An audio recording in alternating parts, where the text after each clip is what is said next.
Hello student, नमस्कार। स्वागत है आपका आपके अपने चैनल एमएलटी एजुकेशन पॉइंट पर। कैसे हैं आप सभी। आज ये क्लास में हम पढ़ने वाले हैं आपके पैरासाइटोलॉजी का एक टॉपिक जो कि बहुत ही इंपॉर्टेंट है, वो है अमीबा।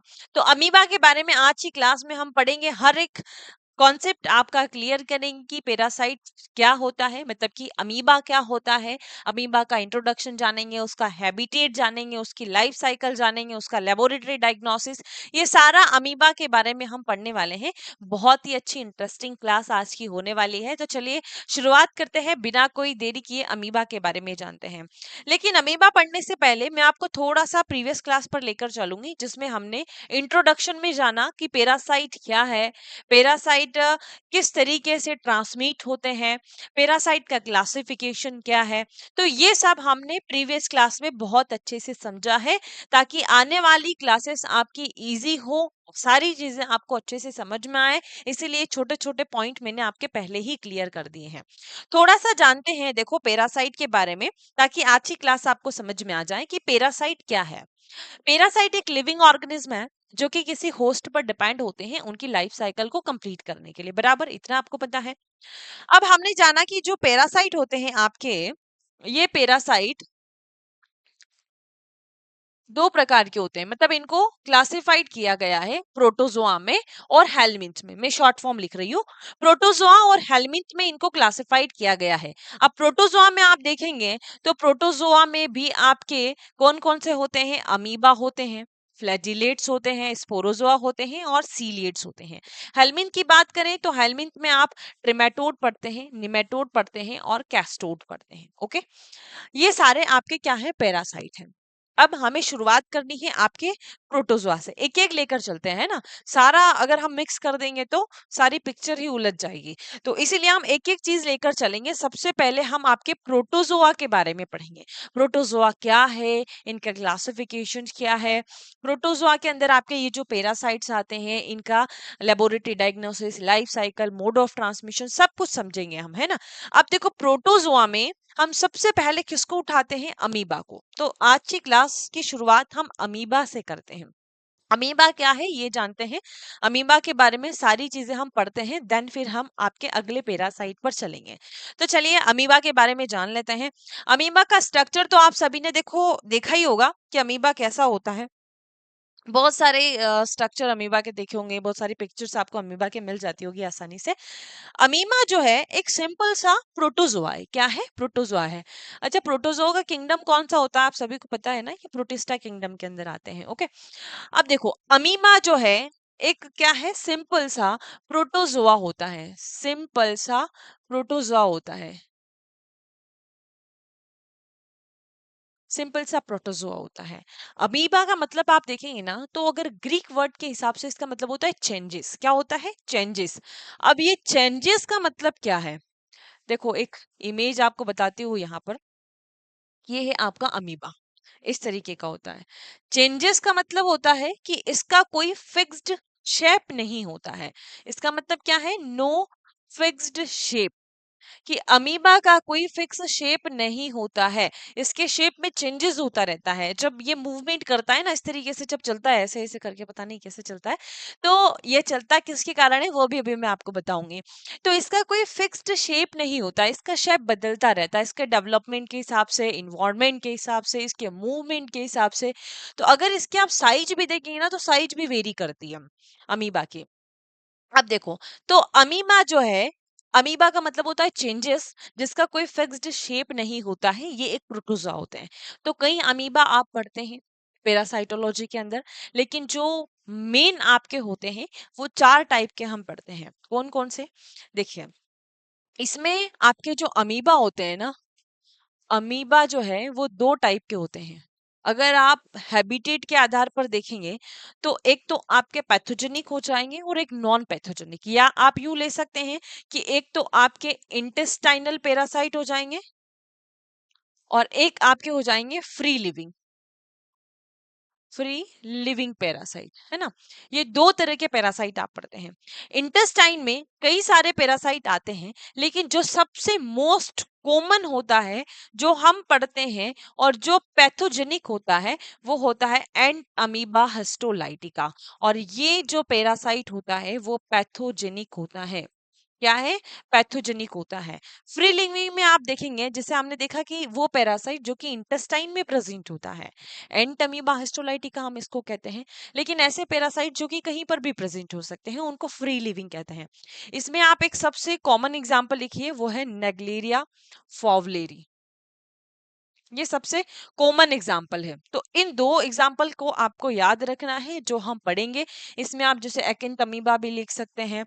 ऐसे पैरासाइट हैं आपके और बहुत सारे, इंटेस्टाइनल में भी मिलेंगे, फ्री लिविंग में भी मिलेंगे। जो कॉमन हम पढ़ेंगे उनके बारे में आप लिख लीजिए, उनके एग्जाम्पल आप याद रख लीजिए। तो ये जो अमीबा होते हैं, इंटेस्टाइनल अमीबा भी होते हैं और फ्री लिविंग अमीबा भी होते हैं। आज की क्लास में हम एंट अमीबा हिस्टोलाइटिका के बारे में पढ़ने वाले हैं। इसके बारे में सारी ही जानकारी हम लेंगे, एंट अमीबा हिस्टोलाइटिका, ठीक है। अब देखो थोड़ा सा इसके बारे में जानते हैं, अमीबा के बारे में। तो ये अमीबा का स्ट्रक्चर है। अमीबा में आप चाहे कोई सा भी अमीबा पढ़ो, चाहे आप एंटमीबा हिस्टोलाइटिका पढ़ो, चाहे नेग्लेरिया फॉवलेरी पढ़ो, या आप एंटमीबा कोलाई पढ़ो, कोई सा भी आप पैरासाइट पढ़ते हैं, मतलब कि अमीबा पढ़ते हैं, तो वो अमीबा आपको कुछ इस तरीके का दिखेगा, जिसकी जर की मूवमेंट होती है। मतलब कि यहाँ पर इसका जो लोकोमोशन होता है, मूवमेंट मतलब कि वो मूव कर पा रहा है, उसको हम कहते हैं लोकोमोशन, एक जगह से दूसरी जगह जाना। तो वो किसके कारण कर पा रहा है, इस स्ट्रक्चर को जरा ध्यान से देखिए। ये आपके एक ट्रोफोजोइट का स्ट्रक्चर है। ट्रोफोजोइट एक स्टेज होती है अमीबा की, उसका स्ट्रक्चर है। तो इसको आप देखेंगे ना, तो इसमें एक सेल है, तो सेल के अंदर साइटोप्लाज्म भी होगा, न्यूक्लियस भी होगा। तो यहाँ पर भी साइटोप्लाज्म प्रेजेंट होता है। देखो ये अंदर वाला एरिया जो आपको दिखाई दे रहा है, ये पूरा आपका साइटोप्लाज्म है, और ये है आपका न्यूक्लियस, ठीक है। और ये है पूरा आपका साइटोप्लाज्म, जिसमें ग्रैन्यूल्स प्रेजेंट है। क्या प्रेजेंट है? ग्रैन्यूल्स प्रेजेंट है। अब देखो इस साइटोप्लाज्म को एक मेम्ब्रेन ने डिवाइड किया हुआ है। मतलब कि यहाँ पर साइटोप्लाज्म को दो भागों में डिवाइड कर दिया है, एक तो एक्टोप्लाज्म और एक एंडोप्लाज्म। ये देखो इसमें स्ट्रक्चर में देखिए, एक तो है एक्टोप्लाज्म और एक है एंडोप्लाज्म। अब एक्टो का मतलब आप समझते हैं बाहर, और एंडो का मतलब अंदर। तो एंडोप्लाज्म मतलब कि अंदर वाला साइटोप्लाज्म। तो यहाँ दो मेम्ब्रेन आपको दिखाई दे रही है, एक तो मेम्ब्रेन ये और एक ये मेम्ब्रेन हो गई। तो बाहर वाली को हमने क्या कहा? एक्टोप्लाज्म, और अंदर वाली को हमने कहा एंडोप्लाज्म। तो एंडोप्लाज्म में आपको ग्रेन्यूल्स प्रेजेंट मिलेंगे बहुत सारे। इसके अंदर जैसे वैक्यूल्स प्रेजेंट है, इरिथ्रोसाइट्स प्रेजेंट है, ग्रेन्यूल्स प्रेजेंट है। जबकि एक्टोप्लाज्म में आपको कुछ नहीं मिलेगा, वो क्लियर और ट्रांसपेरेंट होगा। अब एक्टोप्लाज्म के बाहर की साइड में आप देखेंगे, देखो कुछ इस तरीके से प्रोजेक्शन निकला हुआ है। ये देखो, ये यहाँ पर निकला हुआ है, जैसे कि इस तरीके से उंगलियां निकली हुई है बाहर, है ना। जैसे आप गुब्बारा है, उस गुब्बारा के अंदर से कोई उंगली डाल दे, इस तरीके से वो बाहर निकल जाती है ना। एक वो दबाने जैसा, उसको पता नहीं क्या कहते हैं, उसमें से भी निकलता है इस तरीके से, मुझे याद नहीं आ रहा है अभी, चलो छोड़ो, है ना। तो इसमें प्रोजेक्शन निकले हुए हैं, फिंगर लाइक प्रोजेक्शन निकले हुए हैं। इन प्रोजेक्शंस को आप कहते हैं सूडोपोडिया। क्या कहते हैं? सूडोपोडिया। ये सूडोपोडिया आपको हर अमीबा में मिलेगा। तो सूडोपोडिया के कारण ही अमीबा जो है वो मूव कर पा रहा है, एक जगह से दूसरी जगह मूव कर पा रहा है, लोकोमोशन। यानी कि सूडोपोडिया क्या प्रोवाइड करवा रहा है? इसको लोकोमोशन प्रोवाइड करवा रहा है। साथ ही साथ इसका काम क्या होता है कि जो भी ये फूड इंजिस्ट करता है, मतलब कि ये जहां पर भी प्रेजेंट है, जिस भी बॉडी में प्रेजेंट है, लाइक जैसे हम मान लें कि ह्यूमन के अंदर प्रेजेंट है, क्योंकि इसका जो हैबिटेट होता है ना, वो ह्यूमन होता है, और ह्यूमन में इंटेस्टाइन के अंदर प्रेजेंट होता है। तो वहां से ये कोई भी चीज को इंजेस्ट करेगा, मतलब कि इनगल्फ करेगा। तो इनगल्फ किसके द्वारा करेगा? इसी सूडोपोडिया के द्वारा करेगा। तो इसके दो फंक्शंस होते हैं, एक तो लोकोमोशन और engulfment of food।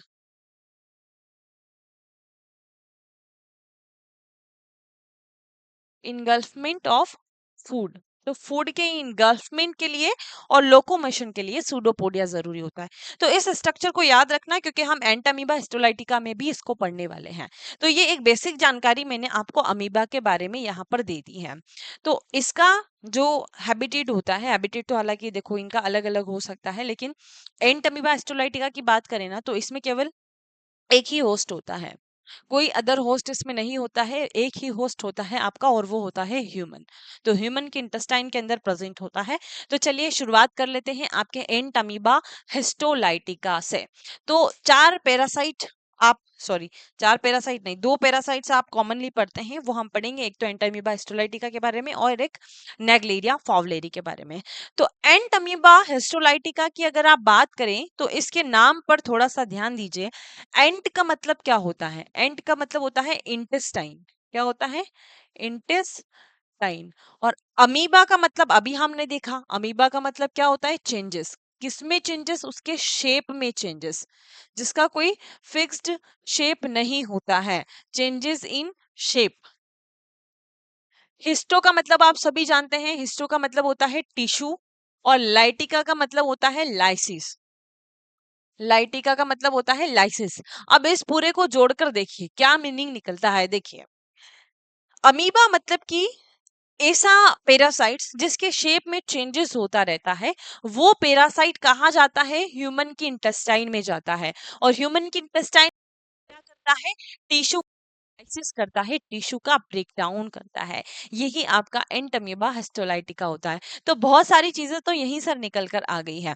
अब बात करें एंट अमीबा हिस्टोलाइटिका के बारे में, तो देखो कोई भी पैरासाइट हम पढ़ेंगे तो सबसे पहले उसकी शुरुआत हम कहाँ से करेंगे? इंट्रोडक्शन से। अब सारे पैरासाइट में आपकी ये सारी चीजें रहेगी, इनको नोट कर लीजिए, है ना, क्या क्या हमें पढ़ना है। तो सबसे पहले तो आप इंट्रोडक्शन पढ़ेंगे। इंट्रोडक्शन के बाद उसकी आती है आप हैबिटेट या फिर मॉर्फोलॉजी ले लीजिए, है ना। तो मॉर्फोलॉजी हम पढ़ेंगे, देन फिर आप उसका मोड ऑफ ट्रांसमिशन भी पढ़ेंगे। और हैबिटेट, देन लाइफ साइकिल और पैथोजेनिसिटी, पैथोजेनिसिटी, डायग्नोसिस और प्रिवेंशन। ट्रीटमेंट भी आप चाहो तो इसमें ऐड कर सकते हैं, लेकिन मेन ये चीजें आपको पढ़नी है। Introduction, morphology, mode of transmission, habitat, life cycle, pathogenicity, और उसका फिर हम डायग्नोसिस करेंगे। डायग्नोसिस करने के बाद उससे प्रिवेंट कैसे करना है, प्रिवेंशन कैसे रखना है। तो ये पूरा आपको पैरासाइटोलॉजी के अंदर में हर पैरासाइट के अंदर पढ़ना पड़ेगा, ठीक है। तो ऐसा नहीं है, जैसे कि हमारे कुछ पैरासाइट ऐसे भी हैं, जैसे एंटमीबा हिस्टोलाइटिका ही आप देख लीजिए। तो ये थोड़ा सा बड़ा पैरासाइट है, मतलब कि इसके बारे में बहुत सारी चीजें हैं। तो इसकी मॉर्फोलॉजी ही बहुत बड़ी है। तो आज की क्लास हमारी मॉर्फोलॉजी में कंप्लीट हो जाएगी। आने वाली क्लासेस में हम लाइफ साइकिल के बारे में पढ़ेंगे, फिर लेबोरेटरी डायग्नोसिस के बारे में पढ़ेंगे। तो कुछ पैरासाइट ऐसे भी हैं जो कि एक ही क्लास में खत्म हो जाएंगे, कुछ पैरासाइट ऐसे भी है जो कि 3 क्लास में खत्म होंगे। तो आपने आज की क्लास देखी है तो आगे की भी देखना, और ऐसा कभी मत करना कि लाइफ साइकिल देखने लग गए, आगे की क्लास को स्किप कर दिया। अगर आप फर्स्ट क्लास देखेंगे तभी आपको आगे की क्लास समझ में आएगी, ठीक है। तो ये सारी चीजें हम पढ़ेंगे एंटमीबा हिस्टोलाइटिका के बारे में। अब देखो, यहाँ बात आती है इसके, अगर टॉक्सोनॉमिकल क्लासिफिकेशन की बात करते हैं तो इन चीजों का खासकर ध्यान रखना। कई बार एग्जाम में ये पूछा जाता है कि इसका किंगडम क्या होता है, क्योंकि टॉक्सोनॉमिकल क्लासिफिकेशन हर पैरासाइट का जरूरी होता है। किंगडम कौन से किंगडम के अंदर आता है? एंटमीबा हिस्टोलाइटिका का किंगडम कौन सा होता है? प्रोटिस्टा। अगर सब किंगडम पूछा जाए तो प्रोटोजोआ आप लिख सकते हैं, है ना। तो सब किंगडम इसका प्रोटोजोआ होगा, किंगडम इसका प्रोटिस्टा होगा। फाइलम देखेंगे, सार्कोमेस्टिगोफोरा इसका फाइलम होता है। सब फाइलम आप देखेंगे तो सार्कोडीना, क्लास इसकी रिजोपोडा, ऑर्डर इसका अमीबिडा, और फैमिली इसका होता है एंटामीबिडा, और जीनस है इसका एंटामीबा, स्पीसीज है इसकी हिस्टोलाइटिका। ठीक है, जैसे घर में सबसे मेन मुखिया होता है ना, दादाजी है। दादाजी के बाद फिर उनका बेटा आएगा, फिर उनके बेटे आएंगे, मतलब पोते आएंगे, बेटा है, फिर पोते हैं, फिर पर पोते हैं। तो इसी तरीके से यहाँ पर ये क्लासिफिकेशन चलता है। आप इस सीक्वेंस को याद रखना, किंगडम, फाइलम के बाद सब फाइलम, उसके बाद क्लास आती है, उसके बाद ऑर्डर, फैमिली, जीनस और स्पीसीज। ये घर का सबसे छोटा बच्चा होता है और ये सबसे मेन मुखिया होता है, ठीक है। तो किंगडम और ये उसके बाद की जो स्टेजेस है स्पीसीज तक, इन सभी स्टेजेस को आप याद रखना। एंड अमीबा हिस्टोलाइटिका की ये टॉक्सोनॉमिकल क्लासिफिकेशन होता है। अब एंट अमीबा हिस्टोलाइटिका क्या है, वर्ल्ड वाइड इसका डिस्ट्रीब्यूशन होता है। बहुत जरूरी है इसके बारे में हमें समझना। इसको सबसे पहले डिस्कवर किसने किया था, मतलब कि इसकी हिस्ट्री क्या है वो जान लेते हैं। तो एंट अमीबा हिस्टोलाइटिका को सबसे पहले डिस्कवर्ड किया था इन 1875 में। इन 1875 में लोश ने, किसने, लोश ने इसको डिस्कवर्ड किया था। एक पेशेंट था रशिया का। तो उस पेशेंट के जो डिसेंट्री स्टूल होती है उसके अंदर इन्होंने एंट अमीबा हिस्टोलाइटिका को आइसोलेट किया था। तो अब देखो, आप स्टूल एग्जामिनेशन करेंगे क्योंकि मेनली आपको ये स्टूल में ही मिलेगा।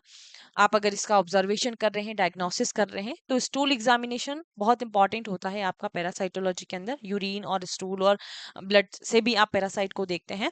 तो अगर आप स्टूल एग्जामिनेशन करते हैं डायग्नोसिस के लिए, तो आप डायग्नोसिस कब कर पाएंगे, जब आपको उसकी मॉर्फोलॉजी के बारे में पता है।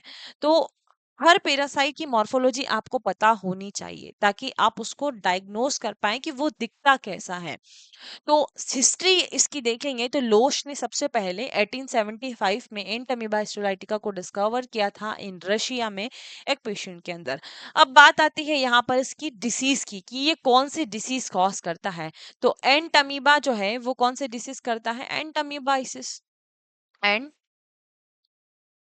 अमीबियोसिस, एंटामीबियोसिस कॉज करता है ना। डायरिया होता है उसके कारण। आगे की जो पैथोजेनिसिटी है वहां पर मैं बताऊंगी कि किस तरीके से ये डिसीज कॉज करता है। हैबिटेट आप देखेंगे कि ये कहाँ पर प्रेजेंट होता है, तो म्यूकोसा, म्यूकोसा एंड सब म्यूकोसा, म्यूकोसा एंड सब mucosa of intestine in human. जो कि इसका एक ही होस्ट होता है, वो होता है ह्यूमन। ये कहाँ पर प्रेजेंट होता है, ह्यूमन की इंटेस्टाइन के अंदर जो म्यूकोजा और सब म्यूकोजा लेयर होती है वहां पर आपका ये पैरासाइट रहता है। लेकिन इसका जो जीवन चक्र होता है ना, इस जीवन चक्र में कई सारी स्टेजेस होती है। जैसे कि हमारा जीवन है तो हमारे जीवन में भी हमारी कई सारी स्टेजेस होती है। हम सबसे पहले जन्म लेते हैं, फिर चिल्ड्रन की स्टेज में आते हैं, पहले इन्फेंट थे, फिर चाइल्ड के स्टेज में आए, फिर आपकी जो एडल्ट स्टेज है उसमें आते हैं, फिर ओल्ड एज में आते हैं ना। तो ये जो स्टेजेस होती है ये हमारा एक जीवन चक्र है। वैसे ही पैरासाइट का भी जीवन चक्र होता है, उसमें उसकी कई सारी स्टेजेस होती है। तो एंट अमीबा हिस्टोलाइटिका का जीवन चक्र जो है वो 3 स्टेजेस में कंप्लीट होता है, ट्रोफोजोइट, प्रीसिस्ट और सिस्ट। तो यही इसकी मॉर्फोलॉजी होती है एंट अमीबा हिस्टोलाइटिका की। इन तीनों के बारे में आपको समझना है, ट्रोफोजोइट, प्रीसिस्ट और सिस्ट, इनका स्ट्रक्चर कैसा होता है। इन चीजों को आप अच्छे से याद कर लीजिए, क्योंकि ये आपको याद है तो आप किसी भी पैरासाइट को डायग्नोस कर पाएंगे अगर आपको मॉर्फोलॉजी उसकी पता है। तो जब आप स्टूल एग्जामिनेशन करते हैं तो उसमें देखते हैं कि ट्रोफोजोइड दिख रहा है, सिस्ट दिख रहा है, प्री सिस्ट दिख रहा है, क्या दिख रहा है ना। तो अगर हम बात करें आपके ट्रोफोजोइड, प्री सिस्ट और सिस्ट की, तो वो कैसा दिखता है, देखिए ये है आपका ट्रोफोजोइड, ये है प्री सिस्ट और ये है आपकी पूरी सिस्ट वाली स्टेज। इन तीनों के बारे में हमें पढ़ना है। सबसे पहले शुरुआत करते हैं आपके ट्रोफोजोइड से। तो अगर आपको इसकी मॉर्फोलॉजी को ऑब्जर्व करना है, अगर आपको डायग्नोस करना है, तो प्रीसिस्ट, ट्रोफोजोइट और सिस्ट की मॉर्फोलॉजी आप याद कर लीजिएगा। तो देखो ट्रोफोजाइट के बारे में पढ़ते हैं। ट्रोफोजोइट आपके पैरासाइट की एक वेजिटेटिव स्टेज या ग्रोविंग स्टेज आप कह सकते हैं। ग्रोविंग स्टेज का मतलब होता है कि जब पैरासाइट, जैसे कि आपने कोई भी सिस्ट को इंजेस्ट किया, क्योंकि एंट अमीबा हिस्टोलाइटिका में कब होता है, कब इन्फेक्शन होता है कि जब आप कोई भी ऐसा कंटामिनेटेड वाटर या फूड लेते हैं जिसके अंदर सिस्ट प्रेजेंट है। अब सिस्ट क्या है वो आने वाले स्टेजेस में आपको बताने वाली हूँ। तो सिस्ट जब आप इंजेस्ट करते हैं तो आगे जाकर वो मैच्योर होकर ट्रोफोजोइट बनता है, ठीक है। अब ट्रोफोजोइट का ग्रोथ होता है, उसका डेवलपमेंट होता है, फिर से वो आगे अगले स्टेज में कन्वर्ट होता है, और फिर वो वाली स्टेज फिर आगे वाले स्टेज में मैच्योर होती है। तो जैसे आप मान लीजिए कि आपने कोई भी एक पेड़ है, तो वो पेड़ ऐसे ही डायरेक्टली तो बड़ा नहीं हो गया। सबसे पहले आपने क्या किया, एक बीज लगाया, तो फिर उसकी धीरे धीरे ग्रोथ हुई, उसका डेवलपमेंट हुआ, पूरी तरीके से डेवलपमेंट हो गया, एक पेड़ बन गया और फिर वो आपको क्या देगा, फल देगा। अब देखो इसी तरीके से आपका ट्रोफोजोइट भी होता है कि यहाँ पर क्या लगाया है हमने, आपके पेट के अंदर आपके पानी के थ्रू उस सिस्ट को डाल दिया है, मतलब कि उसको बीज लगा दिया एक तरीके से। अब उस बीज का क्या होगा, धीरे धीरे ग्रोथ होगी, डेवलपमेंट होगी, मतलब ट्रोफोजोइट की ग्रोथ होगी, डेवलपमेंट होगी, और फिर लास्ट में जाकर ये स्टेज जब मैच्योर होती है तो वो फल देती है। अब ट्रोफोजोइट आपका इन्फेक्टिव फॉर्म नहीं होता है, बट ये डिसीज कॉज करता है। ये आपके इंटेस्टाइन में जाकर इन्फ्लामेशन करता है। कैसे करता है, आपका जो ट्रोफोजोइट होता है ना, वो आपकी इंटेस्टाइन में जाकर, जैसे ये आपकी इंटेस्टाइन है, तो उस इंटेस्टाइनल की लाइनिंग को डैमेज कर देता है, ये वहीं पर रहता है। तो ट्रोफोजोइट में आप देखेंगे तो ये सबसे लार्जेस्ट साइज या लार्जेस्ट स्टेज होती है, लार्ज साइज होती है इसकी। बाकी की अदर स्टेजेस से अगर आप देखेंगे तो कैसा होता है, ट्रोफोजोइट कुछ इस तरीके का होता है। अगर प्रीसिस्ट और सिस्ट से देखेंगे तो सबसे बड़ी साइज जो है वो इसी की होती है। कितनी होती है, एवरेज साइज है इसकी होती है 10 से 60 माइक्रोमीटर, है ना, 10 से 60 माइक्रोमीटर। लेकिन एवरेज लिखेंगे तो वो है 20 माइक्रोमीटर, क्योंकि इसके डेवलपमेंट के आधार पर और इसके इन्वायरमेंट के आधार पर इसका शेप चेंज हो जाता है। तो वेरी कर सकता है शेप, लेकिन एवरेज आप लिख सकते हैं यहाँ पर 20 माइक्रोमीटर। जो आपका ट्रोफोजोइट होता है ना, उस ट्रोफोजोइट का जो मूवमेंट होता है, वो मूवमेंट किसके द्वारा हो रहा है, यहाँ पर प्रोजेक्शन निकले हुए आपको दिखाई दे रहे हैं, एक इधर निकला है, एक इधर निकला है, एक इधर निकला है। जिसे इसका एक्चुअल स्ट्रक्चर आप देखेंगे ना तो कुछ इस तरीके का होता है। देखो ये यहाँ पर ये जो प्रोजेक्शन निकले हुए हैं, इन प्रोजेक्शन को आप क्या कहते हैं, फिंगर लाइक प्रोजेक्शंस, जो कि क्या फॉर्म करते हैं, जर्की मूवमेंट प्रोवाइड करवाते हैं, मतलब कि लोकोमोशन के लिए जरूरी होते हैं। अभी आगे मैंने थोड़ी देर पहले भी आपको बताया था।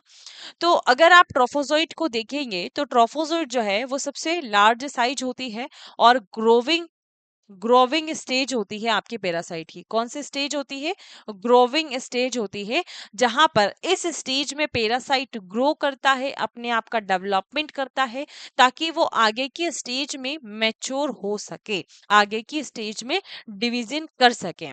तो ट्रोफोजोइट को अगर आप देखेंगे तो इसके अंदर दो तरीके से आप इसको देख सकते हैं, मतलब कि दो मेम्ब्रेन से ये डिवाइड होता है। एक आपकी बाहर वाली मेम्ब्रेन और एक ये अंदर वाली मेम्ब्रेन। तो ये जो बाहर वाली मेम्ब्रेन है, क्योंकि सेल है तो सेल के अंदर साइटोप्लाज्म भी होगा और न्यूक्लियस भी होगा। अब यहाँ पर इसका जो साइटोप्लाज्म है इस मेम्ब्रेन के द्वारा डिवाइड हो चुका है। तो एक ये वाला जो प्लाज्म प्रेजेंट है इस मेम्ब्रेन के द्वारा डिवाइड, देखो एक अंदर वाला अलग हो गया, बाहर वाला अलग हो गया। तो जो अंदर वाला प्लाज्म है उसको आप एंडोप्लाज्म कहेंगे। साइटोप्लाज्म को अगर आप देखेंगे तो अंदर वाले प्लाज्म को आप क्या कहेंगे, एंडोप्लाज्म, और बाहर वाले को आप क्या कहेंगे, एक्टोप्लाज्म। एक्टोप्लाज्म, तो एक्टोप्लाज्म जो है वो बाहर से इस तरीके से प्रोजेक्शन दे रहा है, उन प्रोजेक्शंस को आप सूडोपोडियम कहते हैं। अब साइटोप्लाज्म के अंदर अगर देखेंगे ना तो साइटोप्लाज्म में आपका क्या क्या होता है, साइटोप्लाज्म के अंदर आपको न्यूक्लियस मिलेगा, साइटोप्लाज्म के अंदर छोटे छोटे से इस तरीके से ग्रैन्यूल्स मिलेंगे, और वैक्यूल्स भी मिलेंगे, फूड वैक्यूल्स मिलेंगे, इरिथ्रोसाइट भी इसके अंदर प्रेजेंट होते हैं। तो वो आपकी किसके अंदर है, एंडोप्लाज्म के अंदर। तो एंडोप्लाज्म के अंदर आपकी ग्रैन्यूल्स होंगी, इसको आप एंडो कर लीजिए और इसको आप एक्टो कर लीजिए। एक्टो है ना, और ये है आपका एंडोप्लाज्म। इसके अंदर क्या क्या है, ग्रैन्यूल्स भी प्रेजेंट है, इसके अंदर आपके न्यूक्लियस प्रेजेंट है, और इसमें क्या क्या प्रेजेंट है, फूड वैक्यूल्स प्रेजेंट है, फूड वैक्यूल्स प्रेजेंट है, इरिथ्रोसाइट भी प्रेजेंट होती है, और सम टाइम आपके ल्यूकोसाइट भी होती है। क्योंकि देखो जब ये आपकी इंटेस्टाइन में जाता है ना, तो इंटेस्टाइन से क्या करता है, आपकी जो ब्लड वेसल्स होती है उस ब्लड वेसल से आपके इरिथ्रोसाइट को खींच लेता है, जो न्यूट्रिएंट होता है उसको खींच लेता है। किसके द्वारा खींचता है, इन प्रोजेक्शंस के द्वारा, जिसको आप सूडोपोडिया कहते हैं, ताकि उस न्यूट्रिएंट को स्टोर कर सके, इरिथ्रोसाइट को स्टोर कर सकें, और इसकी ग्रोविंग के लिए, इसके डेवलपमेंट के लिए आपके ट्रोफोजोइट को न्यूट्रिएंट प्रोवाइड करवा सके, पैरासाइट को न्यूट्रिएंट प्रोवाइड करवा सके। ठीक है, तो इनको, इन जो प्रोजेक्शन को हम क्या कहते हैं, सूडोपोडिया, सूडोपोडिया। है ना। सूडोपोडिया का काम क्या होता है? सबसे पहला मैंने आपको बताया लोकोमोशन, फर्स्ट में मैंने आपको क्लियर कर दिया था। दूसरा है आपका इनगल्फमेंट, इनगल्फमेंट ऑफ फूड, फूड के इनगल्फमेंट के लिए जरूरी होता है आपका सूडोपोडिया। ठीक है। अब देखो, ट्रोफोजोइट ही केवल एक ऐसा अकेला फॉर्म होता है जो कि टिश्यू में प्रेजेंट होता है। बाकी की अदर स्टेजेस जो होती है, प्रीसिस्ट है, सिस्ट है, कोई सी भी स्टेज आपको टिश्यू में देखने को नहीं मिलेगी। ये केवल अकेली एक स्टेज होती है ट्रोफोजोइट जो कि आपको टिश्यू के अंदर देखने को मिलता है। और ये टिश्यू की लाइनिंग में जाकर, टिश्यू की मतलब इंटेस्टाइन में जाकर टिश्यू लाइनिंग को डैमेज करता है, डिसीज कॉज करता है। ओके, तो ये ट्रोफोजोइट है। अब ट्रोफोजोइट के अंदर आपने साइटोप्लाज्म को देख लिया, फूड वैक्यूल्स को भी देख लिया, आपने प्रोजेक्शन को भी देख लिया, फिंगर लाइक प्रोजेक्शन जिसको आप कहते हैं। और देखो, ये जो सूडोपोडिया होता है ना, सूडोपोडिया इसकी मोटिलिटी जो होती है, वो मोटिलिटी लो टेम्परेचर पर काम नहीं करती है।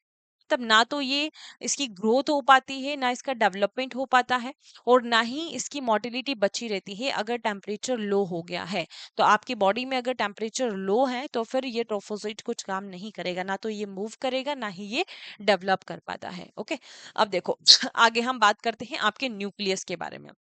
ये तो हो गया आपका साइटोप्लाज्म। न्यूक्लियस में आप देखेंगे ना, तो न्यूक्लियस कैसा दिखाई दे रहा है आपको इसका? न्यूक्लियस, एवरेज न्यूक्लियस की साइज जो है वो 4 to 6 माइक्रोमीटर की होती है, और राउंड होता है, राउंड या ओवल शेप आप कह सकते हैं। राउंड और ओवल शेप न्यूक्लियस होता है। देखो कुछ इस तरीके का दिखाई दे रहा है। ये आपकी न्यूक्लियर मेम्ब्रेन होती है। न्यूक्लियर मेम्ब्रेन में आप देखेंगे ना, ये जैसे इस तरीके से न्यूक्लियर मेम्ब्रेन है। ये बीच में सेंटर में, एक सेंटर में कैरियोसोम प्रेजेंट होता है। देखो, जिसको आप सेंट्रल कैरियोसोम कहते हैं। न्यूक्लियस के अंदर सेंट्रल कैरियोसोम होता है, बट न्यूक्लियस सेंटर में नहीं होता है। न्यूक्लियस तो आपका एक साइड में पड़ा हुआ है, लेकिन आपको कैरियोसोम न्यूक्लियस के अंदर सेंटर में प्रेजेंट होता है। और अगर आप यहाँ से देखेंगे, देखो ये यहाँ पर छोटे छोटे से इस तरीके से ग्रेन्यूल्स देखने को मिलेंगे आपको। ये इस तरीके से फाइन ग्रेन्यूल्स देखने को मिलेंगे। इन ग्रेन्यूल्स को आप कहते हैं क्रोमेटिन ग्रेन्यूल्स। क्या कहते हैं? Chromatin granules. और इस तरीके का कुछ स्ट्रक्चर इसमें बन जाता है। यहाँ पर देखो इस तरीके से सराउंडेड होता है। ये देखो बीच में इसको,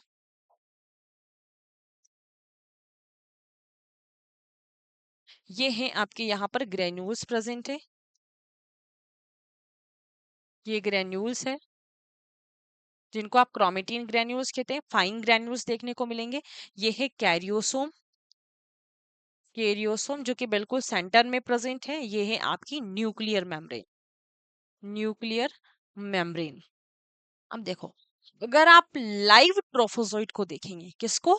लाइव ट्रोफोजोइट को अगर आप देख रहे हैं, तो लाइव ट्रोफोजोइट में आपको न्यूक्लियस जो है वो क्लियर सीन नहीं होगा। Note clear visible, note clear visible. तो क्या करने पड़ेगा न्यूक्लियस को देखने के लिए? न्यूक्लियस को देखने के लिए आपको एक स्टेन यूज करनी पड़ेगी, जिसको हम आयरन हिमेटॉक्सिलीन कहते हैं। क्या कहते हैं?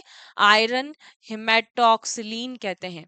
इस आयरन हिमेटॉक्सिलीन के द्वारा आप इस ट्रोफोजोइट को डेड करोगे। डेड होने के बाद आप न्यूक्लियस को फाइन विजिबल कर पाएंगे।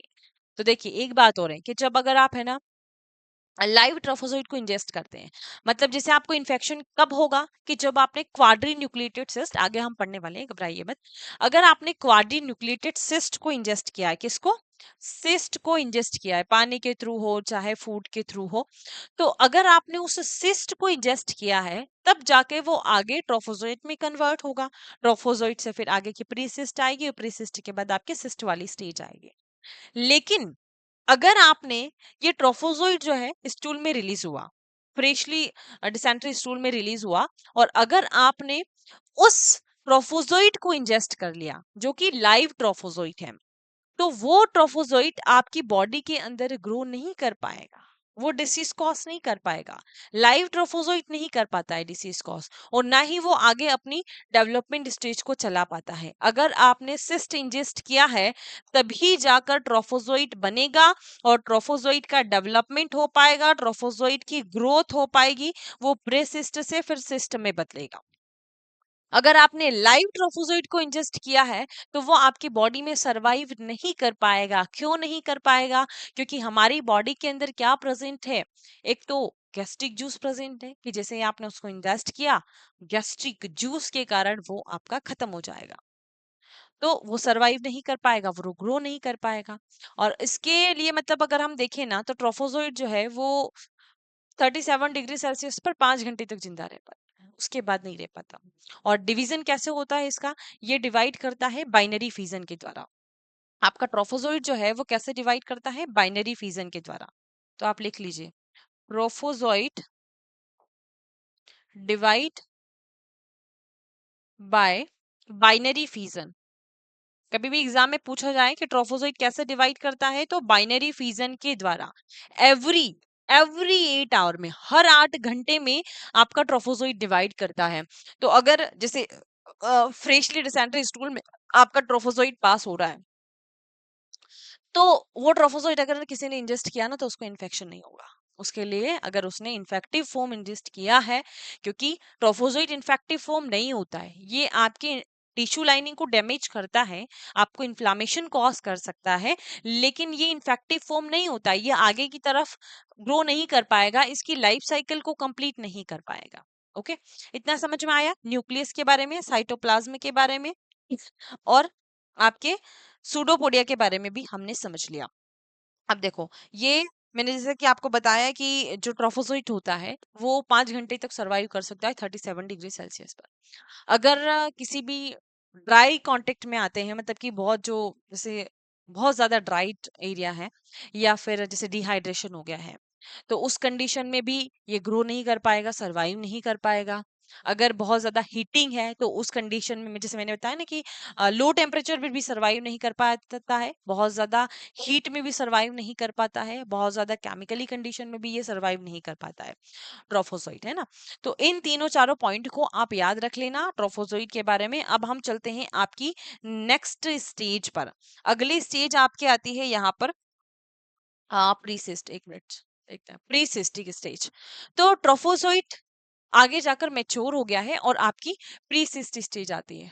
ट्रोफोजोइट ट्रोफोजोइट जो है वो क्या करता है, एनसिस्टमेंट करता है। एनसिस्टमेंट, ट्रोफोजोइट का एनसिस्टमेंट हो जाता है इन ल्यूमेन। कहाँ पर होता है, ओनली ल्यूमन में ही ये होता है। आपके ये जो इंटेस्टाइन है, इंटेस्टाइन के ल्यूमन के अंदर इस ट्रोफोजोइट का एनसिस्टमेंट होता है। एनसिस्टमेंट का मतलब होता है कि ये ट्रोफोजोइट अपने आप को बचाने के लिए, क्योंकि देखो ट्रोफोजोइट हीट से डर रहा है, वो डिहाइड्रेशन होने से डर रहा है, वो किसी भी केमिकल नेचर से डर रहा है, तो लो टेम्परेचर से डर रहा है, तो वो अपने आप को बचाने के लिए प्रोटेक्टिव फेज में चला जाता है। जैसे कि पानी आ रहा है, तो हम बचाने के लिए क्या करते हैं, छाता खोल देते हैं ताकि हम पानी से बच जाएं। तो ये खुद अपने आप को बचाने के लिए अपना इंसिस्टमेंट कर लेता है ल्यूमन के अंदर। ना तो इंसिस्टमेंट फेसेस में होता है, ना ही आउटसाइड होता है बॉडी के, ये केवल आपके ल्यूमन के अंदर ही होता है।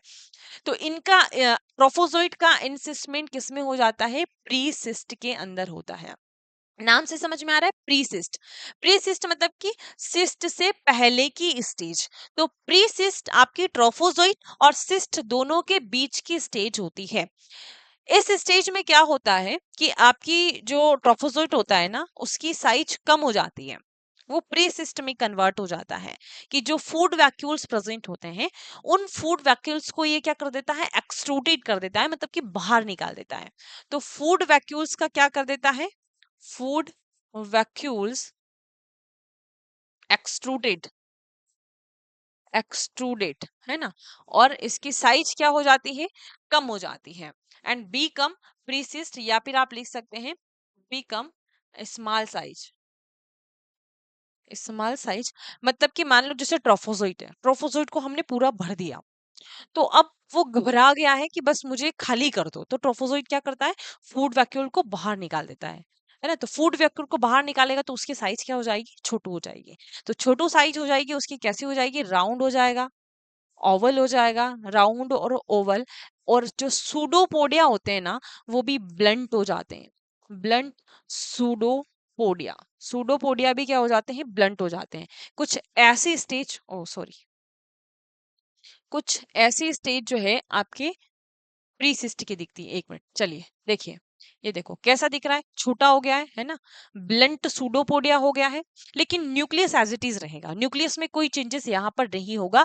प्रीसिस्ट के अंदर न्यूक्लियस आपका जैसा है वैसा ही रहेगा, बस यहाँ पर साइज कम हो जाती है। साइज कितनी हो जाएगी, एवरेज आप लिख सकते हैं 10 to 20 माइक्रोमीटर, 10 to 20 माइक्रोमीटर इसकी साइज हो जाएगी यहाँ पर, है ना। तो साइज तो मैंने पहले ही बता दिया था कि वेरी कर सकती है, लेकिन अगर आप ट्रोफोजोइट से देखेंगे तो प्री सिस्ट की साइज कम हो जाती है।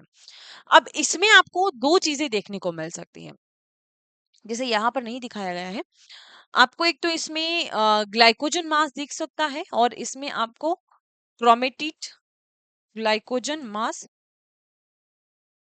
ग्लाइकोजन मास और क्रोमेटिड बार दिख सकते हैं।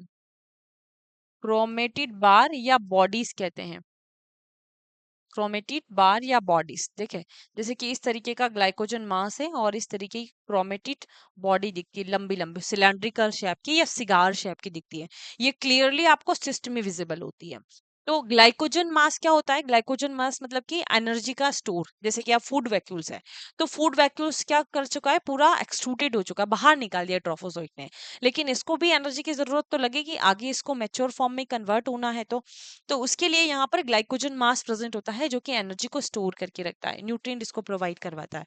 क्रोमेटिड बॉडीज जो होती है, ये जेनेटिक मटेरियल के ऑर्गेनाइजेशन के लिए इंपॉर्टेंट होती है। ओके, तो ये आपका प्रीसिस्ट ऐसा दिखता है, इसकी मॉर्फोलॉजी आपको याद रखनी है।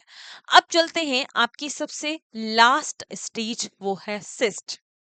तो जैसे हमने देखा कि ट्रोफोजोइट का बाइनरी फिजन के द्वारा डिवाइडेशन हुआ, है ना, मतलब वो प्रीसिस्ट बन गया, सॉरी, बाइनरी फिजन के द्वारा वो डिवाइड होता है 8 घंटे के, यानी कि एवरी 8 आवर में उसका डिवाइडेशन होता है, बहुत सारे ट्रोफोजोइट्स बनते हैं और स्टूल के थ्रू रिलीज होते हैं।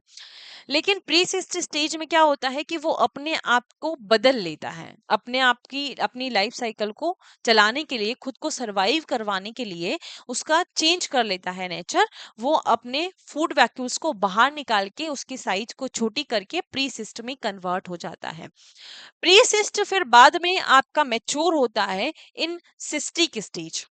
प्रीसिस्ट का डेवलपमेंट होता है और वो फिर सिस्ट बनता है, और सिस्ट जो होता है वो आपके एंटमीबा हिस्टोलाइटिका का इन्फेक्टिव फॉर्म होता है, इन्फेक्टिव फॉर्म होता है। लेकिन इन्फेक्टिव फॉर्म केवल सिस्ट नहीं होता है, कौन सा, क्योंकि सिस्ट में भी स्टेजेस होती है, केवल सिंगल सिस्ट नहीं होता है। देखो, सिस्ट में स्टेजेस होती है कि सबसे पहले तो आपका जो प्री सिस्ट था वो प्री सिस्ट मैच्योर हुआ सिस्ट वाली स्टेज में, तो ये आपका सबसे पहले ये सिस्ट बना, जिसको आप कहते हैं यूनी न्यूक्लिएटेड। यूनी न्यूक्लिएटेड मतलब कि इसके अंदर केवल एक न्यूक्लियस आपको देखने को मिल रहा है, न्यूक्लियस जैसा था वैसा ही रहेगा, और इसमें आपको ग्लाइकोजन मास और क्रोमेडियल बार या क्रोमेटिड बॉडीज भी इसको आप कहते हैं, ये देखने को मिलेगी। ये है देखो ग्लाइकोजन मास और क्रोमेटिड बॉडीज, जो कि सिगार शेप की देखने को मिलती है। कैसी, सिगार शेप। सिगार देखा है ना आपने, सिगार कैसा होता है, मतलब मैंने देखा, फोटो वोटो देखा है, ऐसे लाइव तो नहीं देखा है कभी। कहते हैं कि जैसे सिगरेट की जैसा ही होता है, उसमें तंबाकू को फोल्ड करके रखा जाता है, ऐसा कुछ होता है। तो सिगार शेप का या सिलेंड्रिकल शेप भी आप इसको कह सकते हैं, ऐसी आपकी क्रोमेटिड बॉडीज देखने को मिलती है इसके अंदर। तो ये तो हो गया यूनिन्यूक्लिएटेड, मतलब कि जो प्री सिस्ट से डेवलपमेंट हुआ राउंड, आपको दिखागा, देखो पूरा ऐसा राउंड और ओवल स्ट्रक्चर सिस्ट का देखने को मिलेगा, बहुत ही स्मॉलेस्ट साइज इसकी होती है। तो इसको आप स्टूल के अंदर जब देखेंगे तो वो कैसा दिखेगा, कुछ इस तरीके का दिखेगा। अगर यूनी न्यूक्लिएटेड है तो ऐसा दिखेगा, बाई न्यूक्लिएटेड है तो ऐसा दिखेगा, क्वाड्री न्यूक्लिएटेड है तो ऐसा दिखेगा। यूनी मतलब उसके अंदर एक न्यूक्लियस है, बाई मतलब कि उसके अंदर दो न्यूक्लियस है, क्वाड्री मतलब उसके अंदर चार न्यूक्लियस है। ये कैसे बने, ये बने डिवीजन के द्वारा। कौन से डिवीजन के द्वारा, माइटोटिक डिवीजन इसका होता है, माइटोटिक डिवीजन इसका होता है। माइटोटिक डिवीजन कैसे हुआ, देखो माइटोटिक डिवीजन मैंने आपको पढ़ाया है ना, कि जैसे कि ये पेरेंट सेल है, इस पेरेंट सेल से क्या बनी, दो डॉटर सेल बनी, दो डॉटर डॉटर सेल बनी। अब ये दो डॉटर सेल जो है आगे फिर से डिवाइड करती है, जब ये डिवाइड करेगी तो क्या करेगी, फिर से आपकी दो डॉटर सेल को बनाएगी, फिर से ये भी दो डॉटर सेल को बनाएगी, तो एक सिंगल सेल से क्या बना, दो सेल्स बनी। फिर आपकी इन दोनों से कितनी बनी, आपकी 4 बनी। तो यहाँ पर देखिए कुछ इसी तरीके से माइटोटिक डिवीजन यहाँ पर हुआ है कि एक न्यूक्लियस इसमें था, फिर इसका डिवाइडेशन हुआ, ये डिवाइड हुआ तो आपके यहाँ पर 2 न्यूक्लियस बने, फिर ये 2 डिवाइड हुए तो 4 न्यूक्लियस बने।